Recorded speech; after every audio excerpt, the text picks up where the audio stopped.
XJ Talk Show. It's on. Now.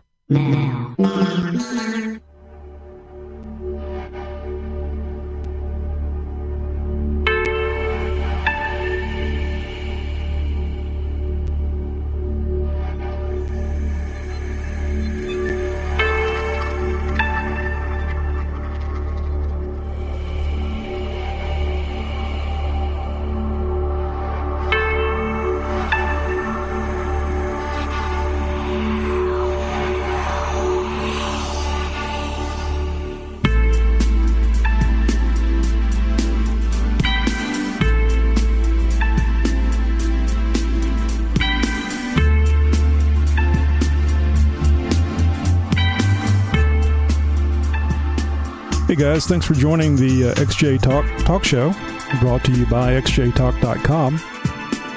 It's a site about Jeep Cherokees and specifically the XJ model from 1984 to 2001, I believe was the year of manufacturers. And getting some reports here of a lot of static. You guys in the chat room, what... is it not sounding right?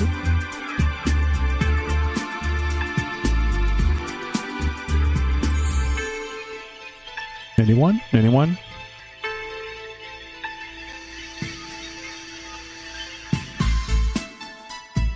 Okay, how's that? Is that any better? Balls of distortion.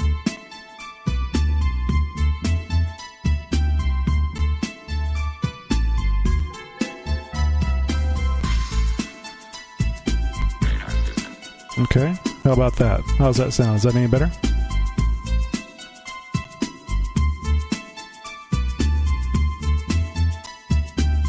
That's interesting. Let me get rid of the music and let's see if we can fix this. It's funny, it's sounding okay to me. Let's see. Oh, I wonder if that cleaned it up any. How's that? Does that sound any better? Yeah, there was head compression on something I was playing with earlier and I forgot to take it off. So is the audio loud enough, or let me bump it up a little bit because it shows it being a little low. All right. Hello. Okay. Now that's where I had it before. Is the audio distorted or... Okay.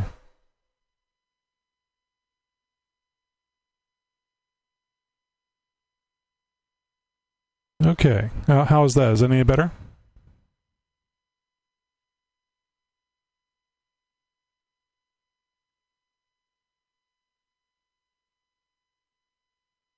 Okay. Hello, test. This is a test. This isn't the actual show. Yeah, hang on.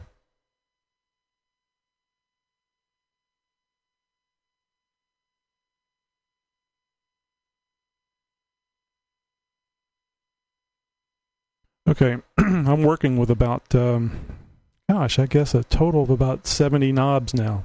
So, it may take me a while to get this stuff adjusted right. The new mixer came in today, and well, basically, I went from this mixer, if that's updated yet or not, but I went from using that mixer to this mixer. So, like a fool, I went ahead and started using the new mixer when I probably should have just used the old one. Yeah, it came with a book, not a very good one though. It's a lot of buttons. Well, it's a lot of knobs. I guess there's about 15 buttons. Like this one. This is the mute button. So while I'm talking, I can press.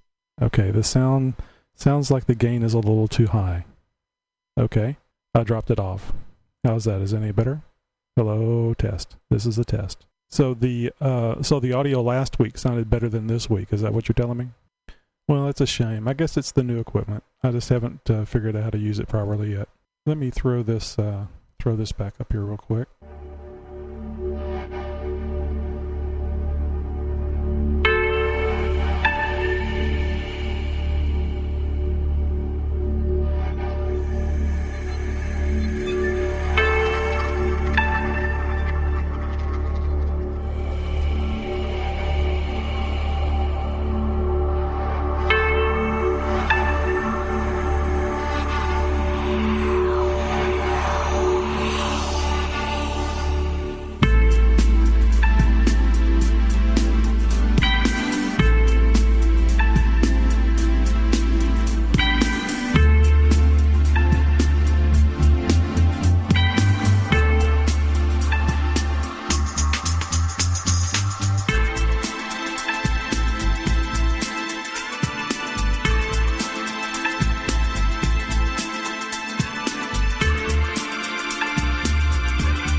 xjtalk.com. xjtalk.com. It's where you go when you're not off-road.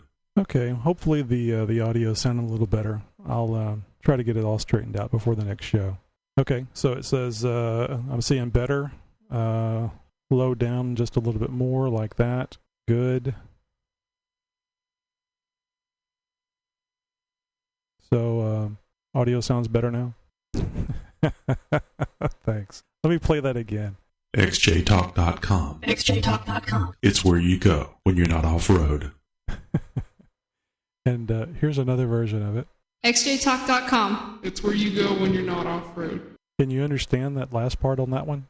xjtalk.com. It's where you go when you're not off-road. xjtalk.com. xjtalk.com. It's where you go when you're not off-road. Gooder. I like gooder. Okay, guys. Let me. It's Christmas time, so let me throw in this Christmas song from Tom Rapp.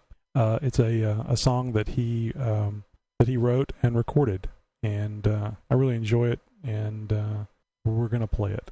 Well, we were gonna play it. I need to figure out what the hell I'm doing. Here we go. Christmas is my favorite time of year.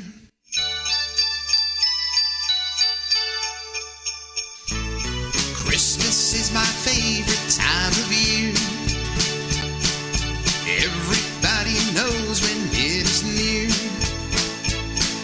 Children yells and jingle bells, give me something no one sells, and fill that cup on up with Christmas cheer.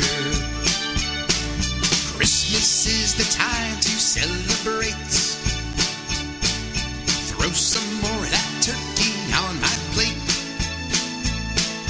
Don't sit home, don't be alone. Call some friends up on the phone and fill that cup on up with Christmas cheer. I know what I'm gonna go and ask Santa for. I'm gonna get a present just for me. She's cuddly and she's sweet, a girl that I adore. Just put a gorgeous doll under my tree. Christmas is the time to celebrate. Throw some more of that turkey on my plate. Remember that you're not alone. Read some letters from back home and fill that cup on up with Christmas cheer.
That's a really good song by Tom Rapp.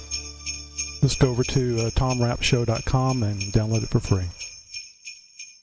Let's see if Scott's on the line, or if he freaked out and hung up. Hey, Scott, are you there? Yeah, I'm here. Okay, guys. There's Scott. Scott, can you hear me okay? Yeah, I hear you great. Okay. Scott, you're on the show right now. Guys, can you hear him? Sweet. I can only hear you, Tony. Yeah, no, I'm reading the chat room. PEI XJ says good. Dalton 4x4 says, hey, Scott. Brian XJ says yes. Hey, Scott. Oh, well, let me log on so I can read what they're saying, and let's see if I can interact.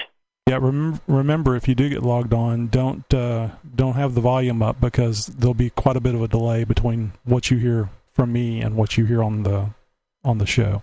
Okay, but I won't be able to hear anybody else, right? No, they're typing in the chat room. The only people that are actually talking are you and me. Okay, well, then I'll just watch. So I was actually going to call. Wayne today, CanTab 27, and there was a Skype outage this morning, and he got up early. I think it was around 5 a.m. his time, and I got up early around 10 a.m. my time.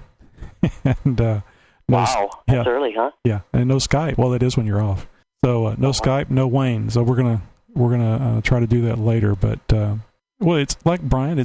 Brian says that's early. It's early when you're off. I'm off till January the 4th. I got to go back to work January the 4th. So it's easy to stay in bed. 5 a.m. is early. Oh, I guess that's actually is Wayne's regular time to get up. I think so. Well, Brian, you're supposed to go on vacation around Christmas time. Brian says, I just came off of vacation. I don't know that Wayne sleeps, to be honest with you. He seems to be on the site all the time. Yeah, I kind of gathered that as well. So anyway, you recently posted up some stuff about going to the Dana 60 on your XJ experiment. How's that going? Pretty good. I've got, as you saw in the pictures, I got a set of H2 wheels. I went yesterday and rounded up some steel to do the reinforcements on my trailer to accept the 1-ton axles. So it's kind of a double project for me, beefing up the trailer and beefing up the Jeep. So when you say to modify the trailer, you're going to make it wider, right? Correct. Okay. Yeah. Is there any kind of legal concerns about that, or does it matter? No, there's as long as you stay under 8 foot. Basically the only thing you really have to consider is that the axles I'm getting out of a legal pickup truck anyhow. So you just have to stay within a certain width, of which state laws 8 feet to the outside of your body, and your mirrors can stick past that. That's why H1s are so wide, and they're legal. Gotcha. I'm sorry, Brian XJ was asking, what's your username on XJ Talk? That's my fault, guys. This is XJ4IV. You don't have a fancy way of saying that, do you, Scott? Nope. IV is my last name, and then XJ that's what I drive. But of course. Brian says, oh, okay. Were you able to get logged onto the show? No, but I can read it. I just grabbed your link over on chat. Right. So I can read what everybody's writing. Perfect. So you got the H2 wheels. There was I saw some sort of comment about the wheels would not fit on the specific Dana 60 that you were looking to get. Well, I got to check into that. I'm going to make a template. I've got a half day at work tomorrow, and I'm going to make a template of the wheel lug pattern to take with me when I go to the junkyard. And I've heard a lot of people say over on Pirate at like 79 model F250s and F350s, the lug pattern fits. I just have to find an older truck. So it's the lug pattern and not the size of the disc or the drum brake? No, it has nothing to do with that. As far as somebody saying they had to be 20-inch wheels, I've never seen that, because everybody that I've looked at, the 1-tons that they're running, they only run 17-inch wheels. You can't do a 15-inch wheel because of how big the hub is. Okay. Did you see Flex XJ95's question? Just curious, why H2 wheels? I got a great deal on them. I paid $240 with the tires with rubber on them, legal tread. So how quickly do you think you'll be going to the Dana 60s? I've got, pretty much I know where I'm getting everything except for my drive shaft setup. I got to figure out if I'm going to go right to a slip yoke eliminator. If I do that, it's going to be probably late March that I'm complete. Well, it certainly ought to be interesting. I hope you take a lot of pictures. Oh, I definitely will. You know me. My Jeep might actually be over at Matt's shop. I'm not sure. I haven't really verified with him, but I'm sure he'd be like, yes, please bring it. It'd be interesting to watch. Yeah. How's the long arm system working from Ironman? Oh, they're great. I love them. Only drawback right now is my springs aren't long enough. I need limiting straps or something. But when I go with my 1-tons, I'm going to do there's a air bump stop system that cut off the bump stop, the factory bump stop, and then you mount this thing to it. And what it does is it acts like another shock internally, but it doesn't actually absorb shock from your ride. It's just when you push up on the axle, it just goes up with you. Right. Didn't we see something like that on that JK at the meeting. I can't remember the name of that group that meets. Yeah, they're air adjustable bump stops. They're kind of expensive, but I think I have a feeling that Andy's doing something along those lines. Andy is the man behind Ironman. Yeah, sorry everybody. 4x4 Fab. But yeah, I think he's kind of working on something like that in stealth mode, not really telling anybody, because he's got those adjustable regular bump stops, and a lot of people have said they want to do these bump stops, but they want them adjustable lengths. And if I can get one that just collapses under air pressure and extends while I'm flexing, still maintains a solid piece all the way down to my spring perch. I got you. So it's kind of like a shock, but it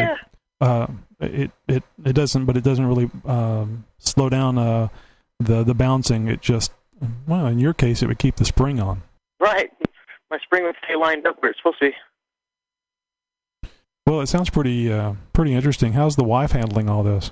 She just pretty much says, you can sell it from your Jeep. Have fun. And actually, I've got a bunch of Jeep parts that are going to be coming up for sale pretty soon. I've got 5 15-inch wheels, the black wheels that I've got, you guys have seen. I've got 2 Super Swamper TSLs, and I have a feeling that Rini might be interested in those, because he just got a set. I'll tell you what, Rini buys tires like they're going out of style. Yeah, I know. He's all over the tires. He's going to start his own tire fire in his backyard. Oh, good Lord. I tried to get him on the phone tonight, but he apparently had something else that he was going to be doing and leaving shortly. Actually, he may have already left. Yeah, I'm not really seeing him on the line. I'm kind of reading, too, and I'm trying to keep up with everybody on there. Are you reading, Tony? Yeah, I do, but I don't do it as well as one of the Ustream shows that I watch. There's a young lady that does a lot of interaction, and I'm really surprised. She carries on interviews and reads the chat room, and if she sees something that she doesn't like, she's on it like a duck on a June bug. Wow. Yeah, it's amazing. Multitaskers, I hate them. Drives me nuts. So what else? Keep up. So what else you got going on? For right now, it's just I'm focusing on the steering, the Dana 60 upgrade. Keeping my mind open as far as gearing. I'd like to go with at least 488. It's not really going to be a daily driver after I do the axle swap. Well, what size tires? What size tires are those? The ones that are on there right now are just equivalent to 33s. No, I just wanted tires to get me down the road for a little bit. Yeah, no, I mean the ones you just bought. I haven't bought them yet. Once I get the axles going, I'm going to go ahead and put the ore in. I'm going to get 37 or 38-inch Maxxis Creepy Crawlers. I haven't really decided what size yet, but I want to get them in a 1350 wide. You get something that tall, you need it wide so it doesn't look so skinny. Right. Well, it probably won't hurt you on the rocks either. Nope. More traction. 35s on the stock drivetrain kind of sucks. Yes, it does. Yeah, I've got my picture in the picture on the video stream. That's what he's referring to. Cute. Here, just reading up. I see Dalton. Hey, Dalton. I haven't met Flex J. How you doing? Yeah, he's on XJ Talk. He's a member there. I was talking to him both on here and. I think he's been on there for a while. I just haven't really seen him. Right. Well, hopefully this XJ Talk show will generate a little more interest in the site, get people on there, and be more active, which was the whole intent. Have a little fun in the process. So what's up for Christmas? Are you doing anything Jeepy or even non-Jeepy, but is fun? Let's see here. Getting a new tow rig. The engine blew on my Durango, and I'm like really tired of it. I just put a transmission in about 6 months ago, and about 2 months after that happened, the engine blew, and I'm like, forget it. I'm not wasting any more money on this. I'm just getting out from under it. If somebody wants it, they can have it for $2,800. I'm buying an Expedition from my dad, which I got to go out to California and pick it up, though. And that's pretty much it as far as automotive and Christmas goes. I asked for a few things for that. I want to get some HID lights for it, projector system. So are you going to be trying to pick up the Expedition during Christmas, or? What I'm trying to do, if my parents will let me, is I'm going to fly down there on New Year's, probably the 3rd, and then drive back the weekend. Yeah, that ought to be it ought to be a pretty drive, although very long. You need to get you I've done it. You need to get you a CB or something so you'll have something to do. Yeah. I think I'm gonna try and bring my dog with me. She's my companion, so you know, Southwest Airlines deals with that. They may not let her go. She's kind of big. She's a black lab. She should make you stop quite often for bathroom breaks. Oh no, she's great. She is fantastic. We went to Waco last weekend for about 10 hours actually, and she did just fine. Took her out, and she didn't go pee right away. She went and played around for a minute, and I was like, okay. Yeah, that's interesting. Yeah. Seems like a dog is always ready to go pee.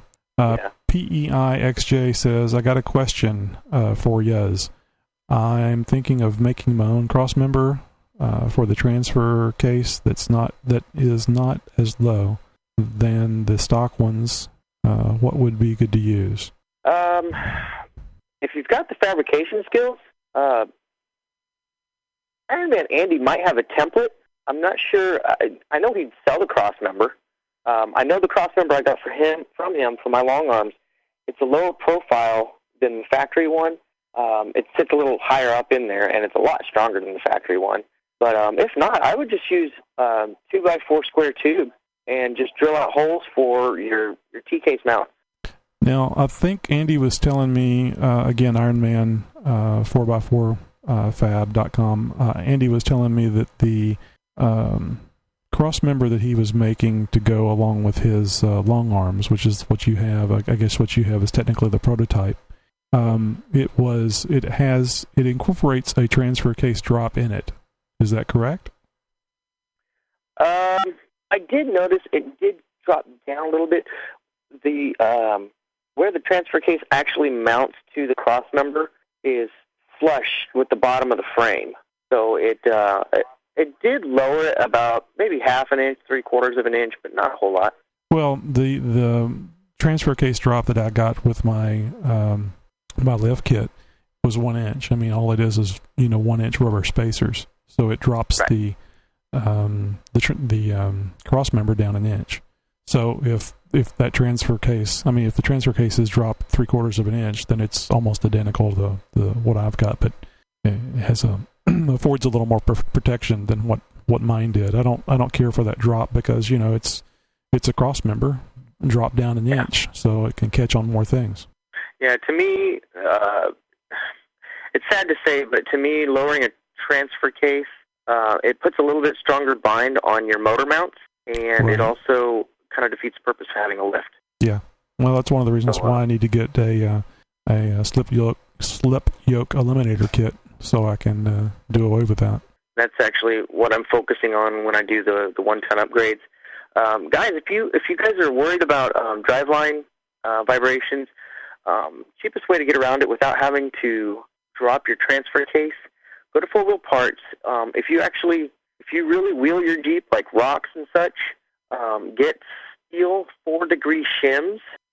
You can basically, the rule of thumb is on shims, anything over 4 inches, what you want to get is the degree of shim for however many inches of lift you have. I got a 4-degree shim for my 4.5-inch lift. Now, I'm a little higher now, but since I'm doing this 1-ton upgrade, I can actually alter everything to make the driveline angles pretty good. But you can go to 4-wheel parts or pretty much any 4-wheel drive supplier and buy, probably over the counter, you can get shims, and they're pretty easy to install. But that's the best thing to do. I've done it. I drive my Jeep every day to work, and I drive all over the Houston area. Today, my Jeep hit 87 miles an hour, and that's when it started vibrating. And 87 is not a normal speed for a 6.5-inch XJ. So you must have been on the Beltway. Yes, I was. Because I think 87 is the unofficial speed limit, and people start throwing things at you or firing warning shots if you go slower than that. Yeah. I was just trying to keep up with everybody on the Beltway. Man, I wish I recently went to General Sam's, and I went up there with XJ Rat, and we went in his 98 Jeep Cherokee, which I have a picture of it on the show right now. went up there went up there with him, and I was constantly looking over. He's driving down the road 60, 65 miles an hour, and he's on a 4.5 or 3.5 inch lift, and he had 32-inch tires. And I keep looking over at his temperature indicator, and the thing would never get above 210. I just really envied that. I would like to be able to go places on the highway with mine, but it runs hot, and I've got to figure that out. Well, I'll tell you this much. The other day when I picked up the H2 tires, I didn't really think it through very well, and I had to reinforce my rear bumper receiver because it's only tied into the factory mounts.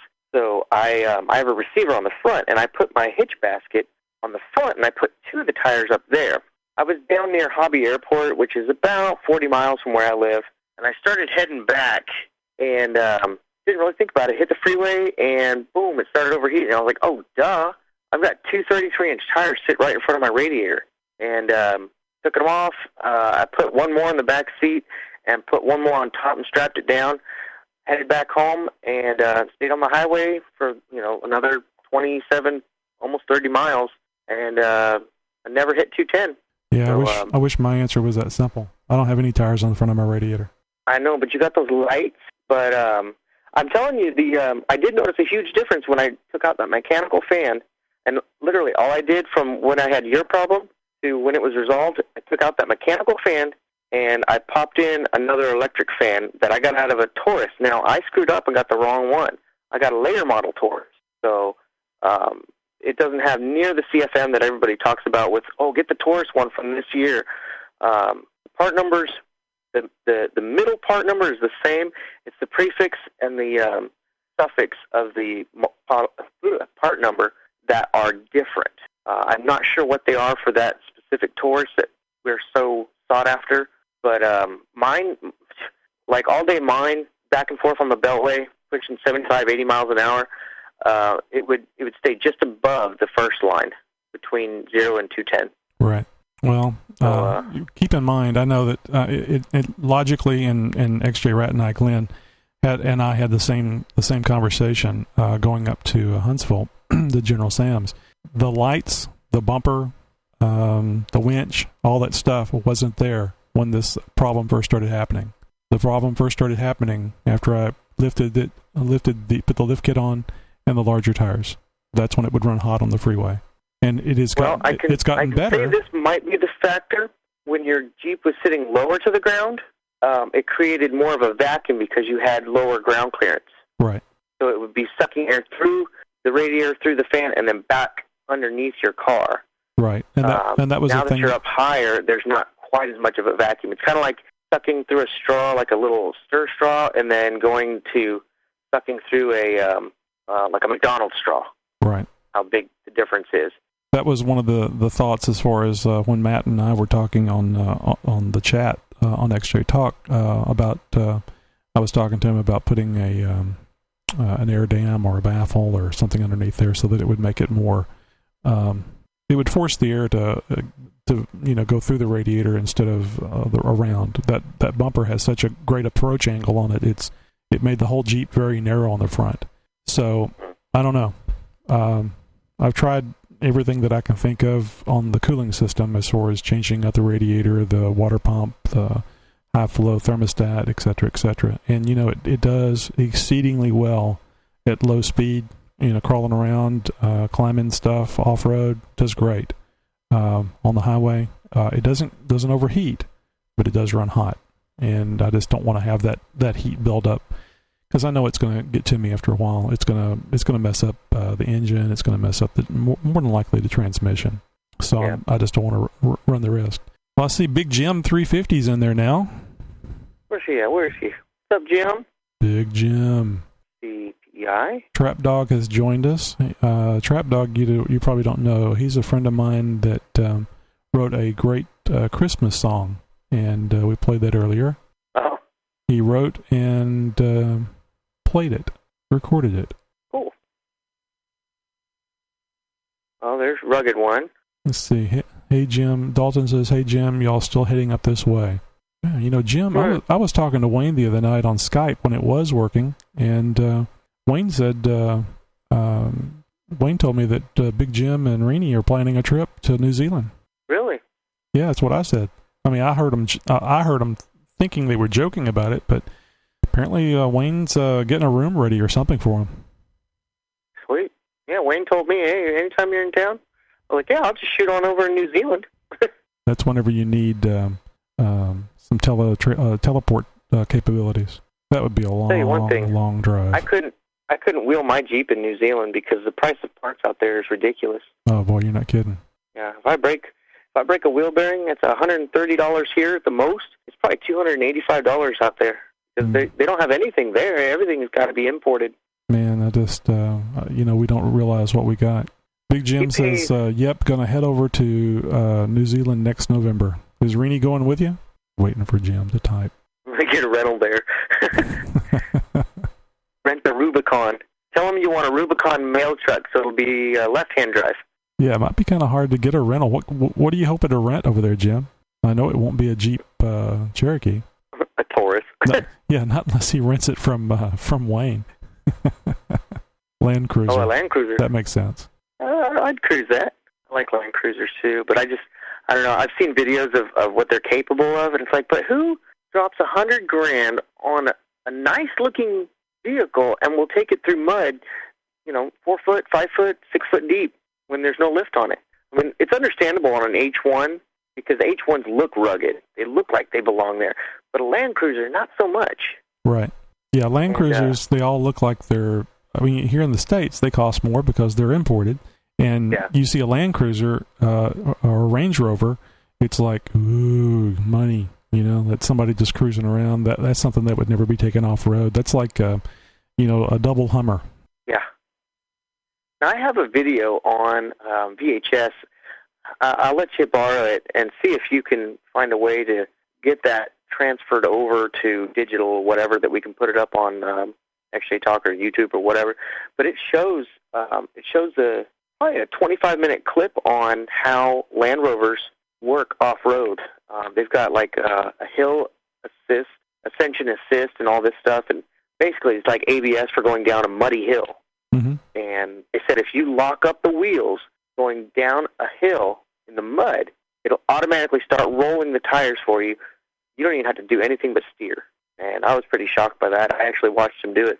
Yeah, I think that's is it the Toyota is the current Toyota what is that thing, a FJ, what's it called, like that $40,000 one that the guy put the big scrape the FJ40 or FJ Cruiser. I think I don't know if that one had but I think they have something similar to that, a locking system, so when the tire starts to spin, the brake actually applies. And I don't know if anybody's ever actually looked at those FJs at the Toyota dealer, like brand new.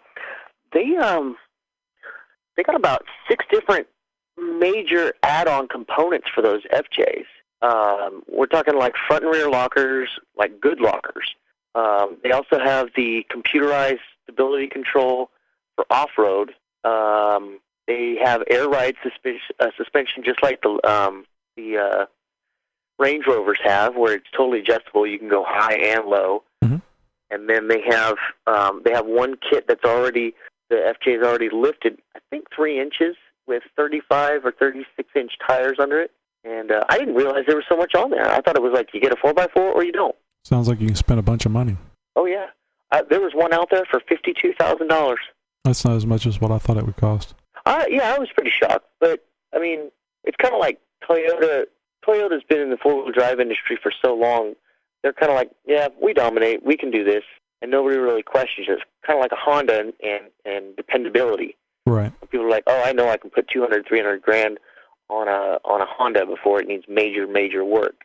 That's true. And although I don't like seeing the U.S. auto market suffer, I'm kind of glad that somebody came along and said, look, this is how you can make vehicles and make them last. And I'm really tickled with my Jeep. And I understand that the Cherokee, even though it's an American-made product, it does have several pieces in it that are not American-made, specifically the transmission.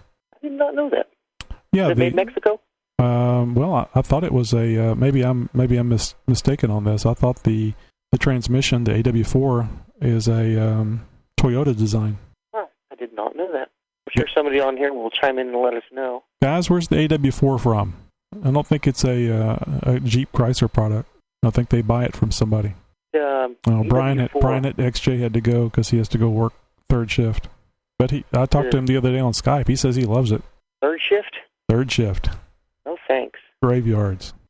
Big Jim, it's Asen Warner? Yes. That's American. Is it? Yeah. Maybe I was mispronouncing the Asen being Asian.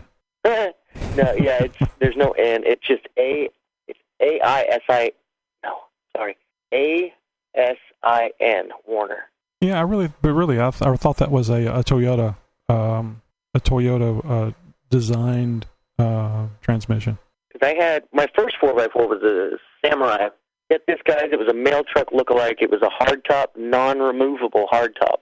Anything's removable. White. Yeah, there it is, Dalton. A-I-S-I-N. There you go. That's what it is. It had lockout hubs on it that were made by Asen. And I talked to a buddy of mine. I said, hey, are these any good, or should I get worn? And like I said, this was my first 4x4. And he even said, he goes, those are just as good as worn. So he said, don't get rid of those. Well, I've been very impressed with the Jeep. I mean, I think I may have mentioned on a previous show that at 100K miles, I was thinking about putting all these modifications on my Jeep, and I was a little concerned that it was near its end of life. And a guy at my old job actually told me that, oh no, those things routinely do 200 and 300,000 miles. Yep. I'll put it to you this way. I've had 3 XJs. My first one was an 88, and when I got rear-ended by a Tahoe with a ranch hand bumper, it had 338,000 miles on the original engine, the original transmission.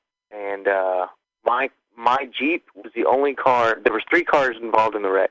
My Jeep was the only one that was able to drive away. My second one was another 88. It had 290,000 miles on it, and I ended up tearing down the engine. They had a little rod knock because the guy before me didn't take care of it.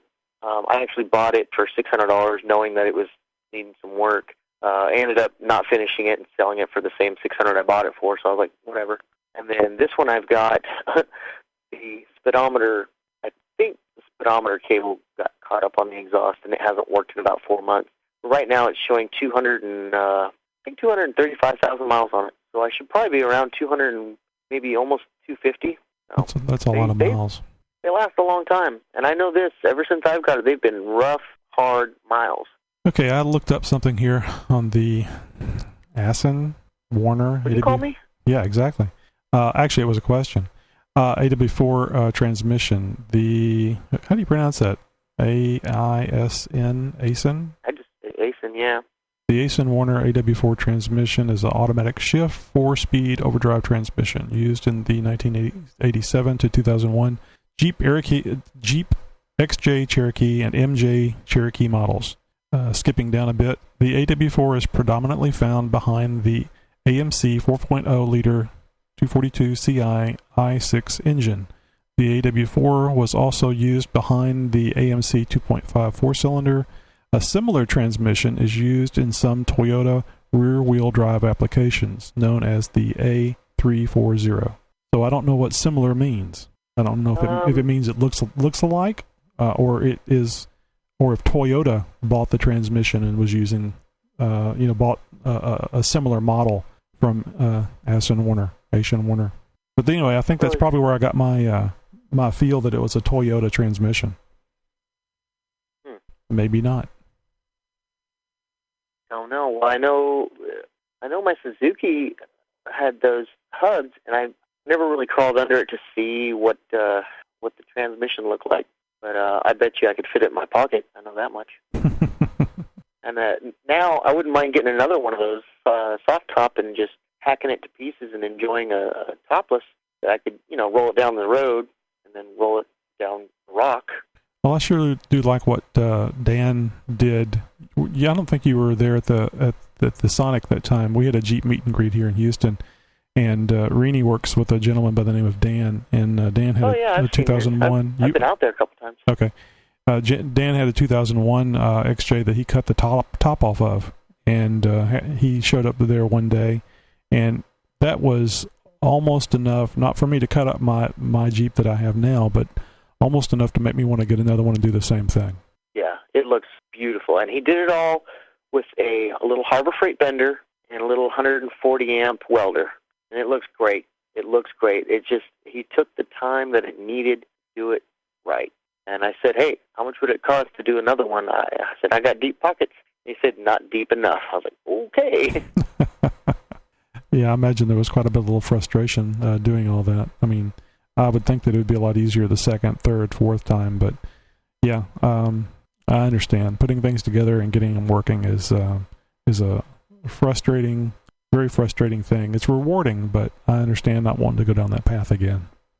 Yeah, I've got some pipe bent for my exo cage, but I ran into a stopping point when I realized I don't have a pipe notcher, so I need to get me a drill press and a pipe notching kit. I've got the pipe bender, and Big Jim gave me a welder. Speaking of which, Big Jim, I think there's another wire missing inside of that thing. I put a new liner in it the other day, and that part's working good, got the trigger fixed, but I hooked it all up, and I realized there's a ground wire inside missing. So I gotta take a look at another weld pack and see exactly where it goes to. But I'm ready to get some stuff going on this Jeep. Well, guys, do you have any comments or questions to make on this, or have we about exhausted this line of conversation? We need Anybody have any questions? We need little icons so we can tell when people are sleeping or not. All right, bunch of Z's. Well, okay. Big I'll Jim, check that out, Jim. Big Jim says a welding supply store should give you a schematic. Hey, Scott, how long do you think the swap will take? I'm reading these questions for the podcast that people can just listen to. They won't have the ability to read the chat, so that's why I'm interrupting you.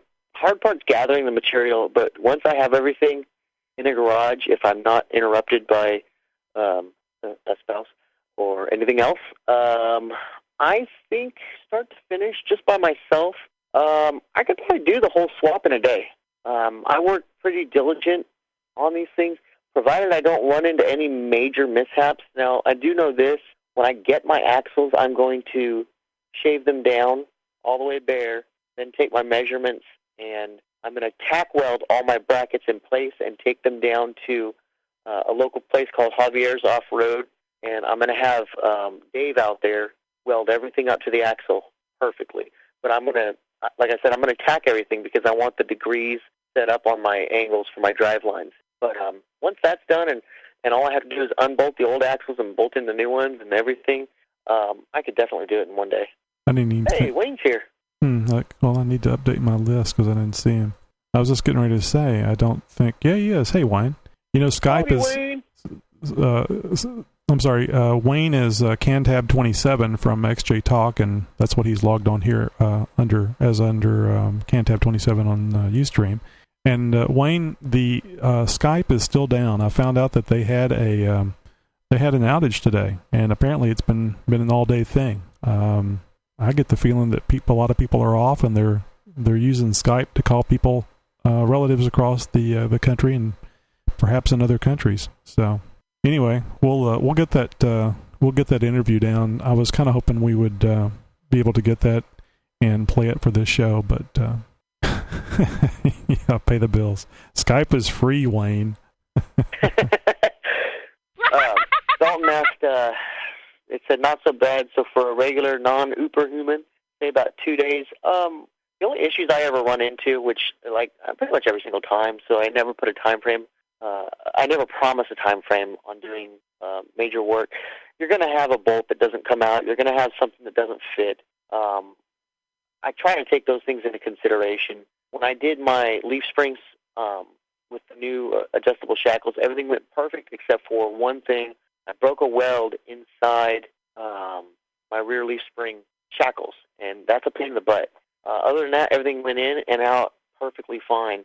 And that one weld added another hour and a half to the job. So provided everything goes good, pulling an axle out and popping in the new one, it's just a matter of unbolting and rebolting. Once you get all the dimensions set up, it should be just like taking that axle out and putting it back in. How did you get to that that weld broke, how did you get to that? Was that something you had to cut a hole in the floorboard of the cargo area, or? No. It's inside of the box frame thing that. Right. Okay, everybody puts in quotations the frame. So my bumper, I just notched out behind I took my bumper off and notched out behind it where you can see inside the frame rail, and you can actually see to the nut. And basically all I did was just booger weld the heck out of it until it held. And then I took an impact on it and removed it. I threaded it back on there just a hair, and then I hammered it through so I could break that old one out and put a new one in. What about the opening to the unibody? Did you close that back up? No. The access hole? Yes. The access hole was just for cosmetics from Jeep. I thought you made it. A lot of times places open it up anyhow so they can reinforce their bumper. And actually that's what's on the chopping block for tomorrow. I got some angle iron I'm going to go hack up and bend and weld up to reinforce my rear bumper and get my receiver hitch going again. Right. Well, from when I put on the bumper from detours.com, that rear bumper, Mark just sent a couple of small pieces of, I guess that was 1/4 inch thick metal, and it was basically a little L bracket. So the bumper bolted to that L, the small portion of the L bend, and the longer portion of the L bolted to the unibody, right there where the nut strip is for the, what am I trying to say, the trailer hitch. Yeah, the receiver.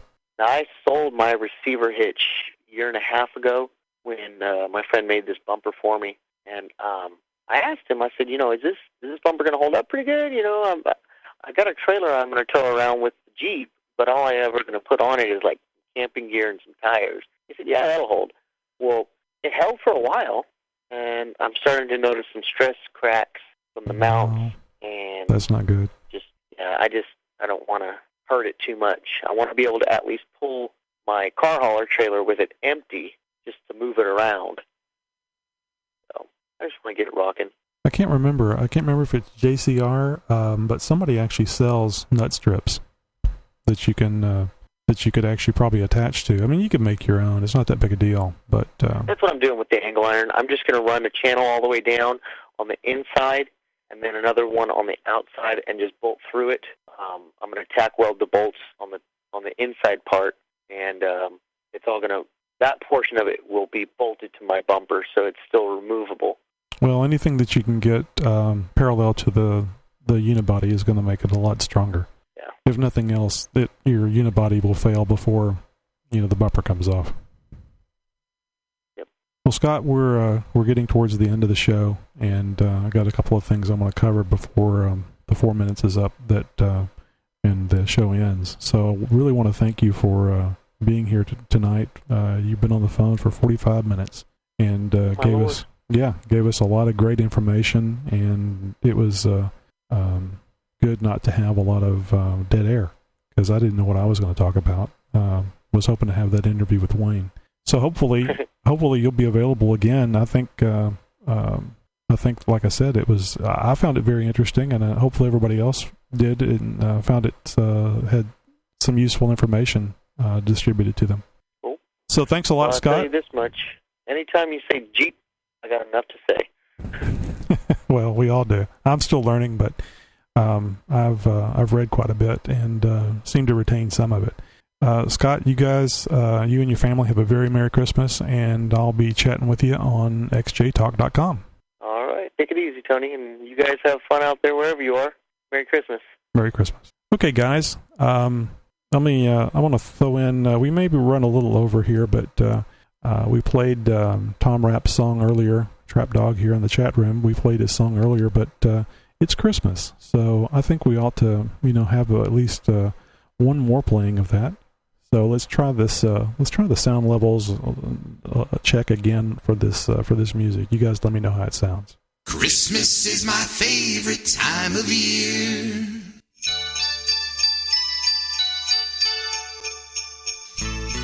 Christmas is my favorite time of year. Everybody knows when it is near. Children yells and jingle bells give me cheer. Christmas is the time to celebrate.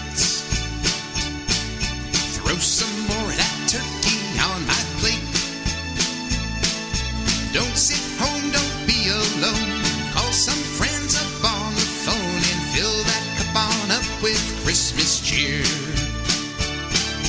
I know what I'm gonna go and ask Santa for. I'm gonna get a present just for me. She's cuddly and she's sweet, a girl that I adore. Just put a gorgeous doll under my tree. Christmas is the time to celebrate. Throw some more of that turkey on my plate. Remember that you're not alone. Read some letters from back home and fill that cup on up with Christmas cheer.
xjtalk.com. xjtalk.com. It's where you go when you're not off-road. And before I forget, Dalton, 4x4 Dalton, called the voicemail and left us all a nice message. Hey, it's 4x4 Dalton. I'm just calling to tell everybody I hope y'all have a Merry Christmas. Thank you, Dalton, and thank you for calling into the voicemail.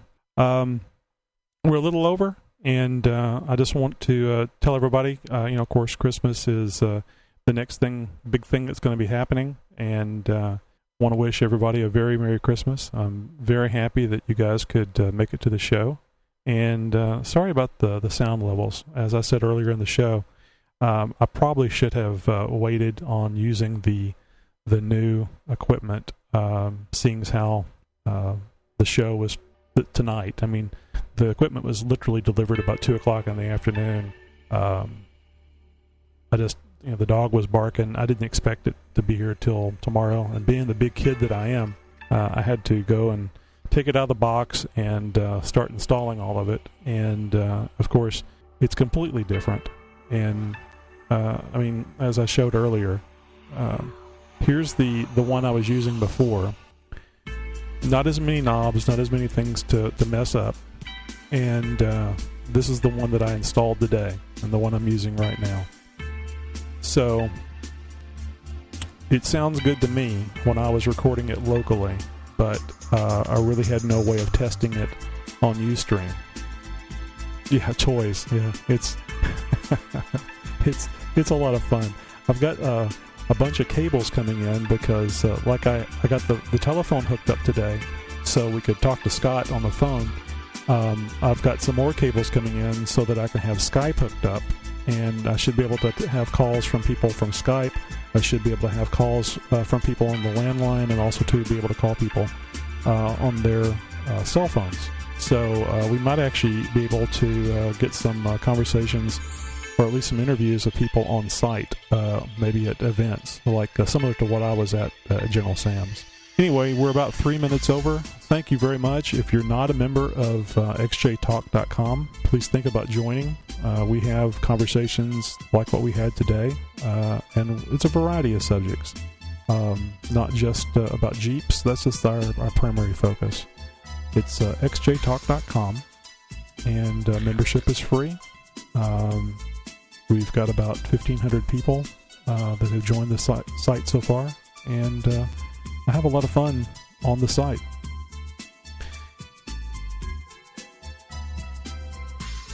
Everybody have a very Merry Christmas, and I look forward to seeing all of you next week, next Wednesday, 8 p.m. Central. Thanks again, guys.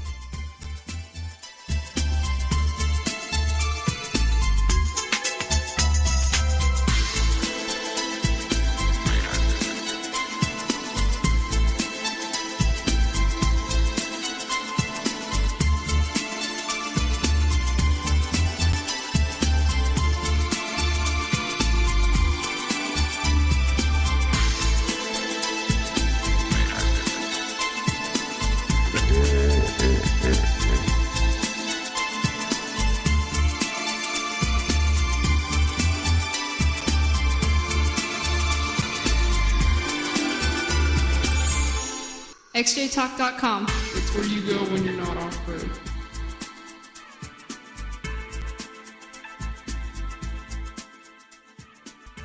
The following program is recommended for mature individuals and may contain material unsuitable for dish wipes. If you are or a member of the PTL Club, please turn off your radio, because we don't need any more narrow-minded, pencil-neck geeks who wouldn't know the First Amendment if it came up and bit them on the butt. Thank you. July is National Baked Bean Month. Excuse me. Yes, a month in which we pay tribute to one of America's favorite, most healthful, and nutritious foods. I'm terribly sorry. As I was saying, good Lord, this is terribly embarrassing. I'm so... Whoa, doggy! I guess I'd better wrap this up quick. Basically, Jesus, whoa! Oh, God! Oh, my God! Baked beans. They're nature's way of saying, for God's sake, open a window. Sorry.